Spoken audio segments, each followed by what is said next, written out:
Menurunkan berat badan, prinsipnya sebenarnya gampang. Kalori in itu harus sedikit daripada kalori out. Atau jumlah makanan yang dikonsumsi itu lebih sedikit daripada yang digunakan oleh tubuh. Oleh karena itu, sebenarnya prinsip weight loss itu sebenarnya mudah. Tapi pertanyaannya adalah, kenapa masih banyak yang gagal? Sebagian dari kita merasa makannya sudah sedikit banget. Masih merasa lapar saat makan. Tapi ternyata berat badan tidak kunjung berkurang. Sebenarnya apa yang menyebabkan kita sulit sekali mengalami penurunan berat badan? Teman-teman, selamat datang di Gizi Gama, dan pada kesempatan ini saya ingin mengabarkan bahwa kelas manajemen obesitas sudah hadir dalam format morning class, di mana kelas ini ditujukan buat kamu profesional di bidang gizi yang ingin membantu klien menurunkan berat badan. Kalau pada kelas di tahun 2022, kelas manajemen obesitas disajikan dalam format kelas interaktif di malam hari, sekarang kami hadir di pagi hari. Tujuannya sama, ingin membantu kamu untuk mengembangkan diri dalam membantu klien menurunkan berat badan. Dengan materi manajemen obesitas ini, kamu akan mempelajari faktor-faktor yang berhubungan dengan program penurunan berat badan. Bagaimana mengkombinasikan teori dengan praktek, sehingga upaya dalam penurunan berat badan bisa lebih optimal.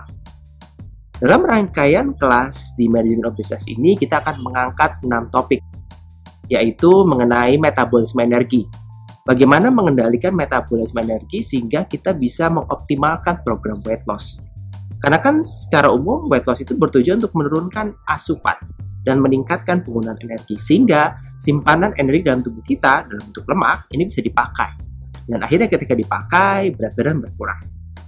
Kita juga akan mempelajari gimana caranya mengoptimalkan proses ini dengan memahami apa yang mengendalikan metabolisme energi dulu. Lalu kemudian bagaimana mengimprove-nya. Kita pada pertemuan berikutnya, kedua, akan mempelajari mengenai appetite atau nafsu makan. Ini adalah masalah yang sering dijumpai pada orang yang menjalani program weight loss. Nafsu makannya sulit sekali dikendalikan. Banyak yang gagal karena sulit menjaga nafsu makan. Kita akan mempelajari bagaimana sih sebenarnya nafsu makan ini ada dalam tubuh manusia. Dan bagaimana yang bisa membedakan antara nafsu makan yang bersifat alamiah karena memang kita kekurangan energi, atau nafsu makan yang berhubungan dengan kondisi hedonik. Lalu bagaimana menavigasinya, bagaimana membuat nafsu makan kita bisa lebih kita kendalikan atau kita kontrol. Pada pertemuan selanjutnya, kita akan membahas mengenai algoritma dalam penanganan obesitas. Pada pertemuan ketiga, algoritma ini akan kita bahas gimana dalam memberikan pelayanan weight loss, bagaimana memberikan diet rendah kalori ini disesuaikan dengan kondisi pasien atau klien, sehingga lebih personalized. Personalized ini bisa berhubungan dengan kondisi kesiapan mereka dalam menjalani program. Bagaimana kondisi sosial mereka, psikologis mereka, lalu ketersediaan di rumah adanya seperti apa. Jadi program weight loss diet rendah kalori ini nggak hanya ngasih menu A, B, C, D, tapi juga bagaimana memodifikasi menu sehingga bisa diterima oleh si klien. Dengan demikian mereka lebih mudah dalam menjalani program karena memang didesain sesuai dengan kondisi mereka. Dan algoritma ini juga kita juga membahas apabila terjadi pada klien-klien yang dia berat badan sudah berlebihan sekali. BMI sudah di atas 40 misalnya, apa yang harus dilakukan? Apakah kita perlu bekerja sama dengan profesi lain misalnya dalam rangkaian program? Ya, karena dalam program weight loss yang berbasis lifestyle ini kita memang optimal pada kondisi rentang berat badan tertentu. Apabila sudah terlalu berlebih, apa yang harus kita lakukan? Pada pertemuan keempat, kita akan membahas mengenai bagaimana program pemberian diet ya dalam program weight loss ini kita sesuaikan ya dengan pembahasan mengenai apa yang perlu dilakukan berbasis pada pasien-pasien yang mengalami atau yang merupakan orang dengan usia muda ya berupa anak dan balita, lalu bagaimana dengan orang yang menjalani diet weight loss tapi dia sedang hamil misalnya, apakah boleh? Kan hamil itu harus meningkatkan berat badan karena kan jumlahnya ada bayi yang dikandung. Tapi ketika dalam program weight loss apakah bisa dikendalikan? Dia juga akan mempelajari bagaimana program weight loss bisa diberikan pada pasien lansia. Berikutnya, kita akan memanfaatkan metode digital atau teknologi digital dalam program weight loss. Gimana caranya? bagaimana program digital bisa diberikan pada pasien atau pada klien.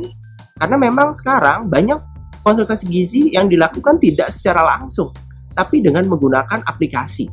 Ada yang menggunakan Zoom misalnya, atau menggunakan Skype, atau bahkan melalui chat. Gimana mengoptimalkan program weight loss berbasis digital ini? Apakah memang sudah terbukti efektif? Apakah memang kita harus balik lagi ke zaman-zaman sebelum digital di mana semua program harus diberikan secara tatap muka langsung? Apakah program yang berbasis tidak tatap muka ini juga punya memberikan efek yang sama? Kita akan mempelajari bagaimana konteks dari program weight loss yang memanfaatkan teknologi digital. Dan tidak kalah penting, kita akan membahas beragam tren diet dalam program weight loss. Kalau kita ingin memberikan diet penurunan berat badan, pada sebagian orang mungkin dengan menggunakan kalori defisit, kita hitung kebutuhan kalorinya, kita kurangin 500 misalnya, lalu kita susut menu dengan berbasis gizi seimbang. Mungkin itu bisa bermanfaat atau berdampak bagi sebagian orang. Tapi sebagian lagi mungkin akan mengalami masalah. Lalu gimana solusinya? Sekarang ada beragam tren diet yang dikembangkan dan beberapa sudah diuji secara empiris. Entah itu intermittent fasting diet, ketogenic diet, paleolithic diet, vegan diet, dan ada beragam jenis diet yang memang dikembangkan. Salah satunya tujuannya untuk membantu orang menurunkan berat badan. Apakah tren-tren diet itu efektif atau tidak? Lalu kalau efektif, gimana cara mengoptimal? Lalu apakah ada rambu-rambunya? Kapan kita perlu menggunakan keto? Kapan kita perlu menggunakan paleo? Kapan kita perlu menggunakan intermittent fasting? Karena semuanya berbasis pada klien. Pada tipikal klien tertentu, mereka akan dengan mudah menjalani intermittent fasting. Tapi ada yang nggak bisa nih, kita perlu pindah atau kita ganti ke yang mana. Jadi pemanfaatan tren diet ini sebenarnya bisa kita lakukan pada pasien atau klien untuk menjalani program weight loss. Apabila metode diet konvensional, diet rendah kalori biasa dengan menu balance meal, itu tidak terlalu memberikan efek yang signifikan.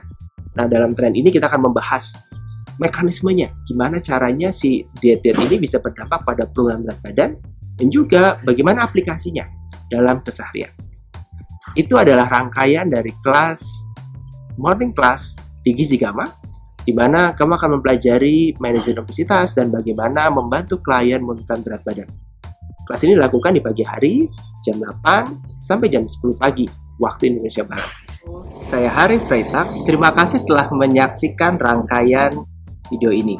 Buat kamu yang tertarik untuk mengikuti rangkaian morning class, silahkan menggunakan link di bawah ini dan untuk menuju proses pendaftaran morning class di Gizi Gama. Sampai jumpa.